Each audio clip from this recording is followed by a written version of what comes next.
YCP మాజీ MP Gorantla Madhav వ్యవహారంలో పోలీసులపై వేటు వేసింది సర్కార్. ఏకంగా 11 మంది పోలీసులపై సస్పెన్షన్ వేటు వేసింది.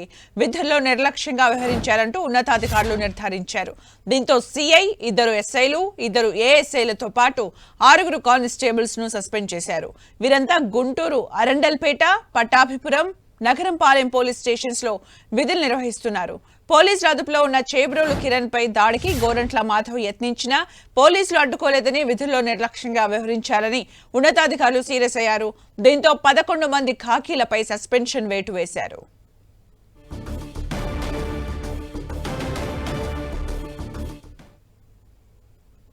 మరిన్ని అప్డేట్స్ మా ప్రతినిధి విజయ్ చంద్రన్ అందిస్తారు. విజయ్ చంద్రన్.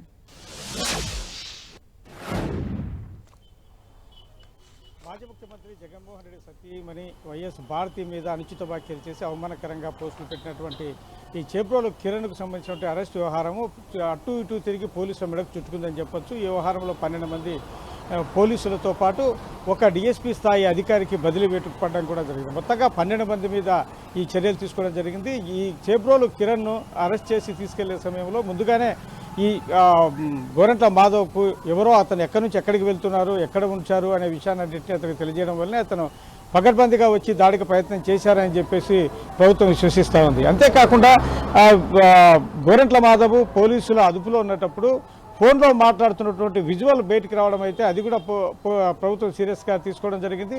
అతనికి ఫోన్ ఎవరిచ్చారు, ఫోన్ మాట్లాడే అవకాశం ఎందుకు కల్పించారనే విషయం మీద అంటే ప్రభుత్వం సీరియస్ కావడం జరిగింది.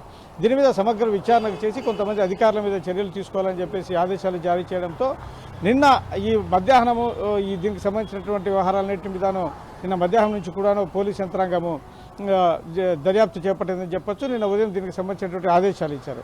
ఆ తర్వాత దీంట్లో చూస్తే కనుక ఈ గుంటూరుకు సంబంధించినటువంటి అరండాల్పేట, పట్టాభిపురము, నగరపాలెం పోలీస్ స్టేషన్ల పరిధిలో ఉన్నటువంటి ఒక సిఐ, 2 ఎస్ఐలు, 2 ఏఎస్ఐలు, 6 కానిస్టేబుల్ల మీద సస్పెన్షన్ వేటు పడింది. వీటితో పాటు గుంటూరు ఎస్బీ డిఎస్పీ సీతారామయ్యను కూడా బదిలీ చేస్తూ అధికారులు ఆదేశాలు జారీ చేశారు.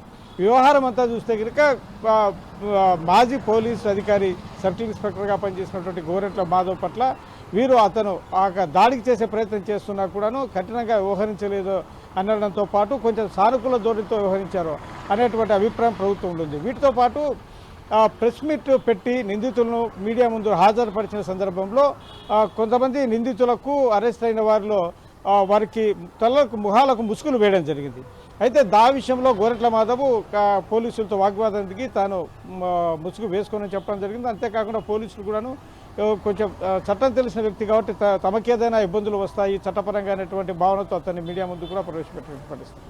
కాబట్టి ఈ అన్నిటి వ్యవహారాల మీద కూడాను ప్రభుత్వం సీరియస్గా ఉంది. గోరంట్ల మాధవ్ వ్యవహారంలో ఎందుకు ఇట్లా మీరు నిర్లక్ష్యంగా వ్యవహరించారు అనే విషయం మీద మొత్తానికైతే 12 మంది అధికార యంత్రాంగం మీద పోలీస్ శాఖలో ఇప్పుడు వేటుపడడం అయితే కనుక చర్చనీయాంశంగా మారిందని చెప్పొచ్చు.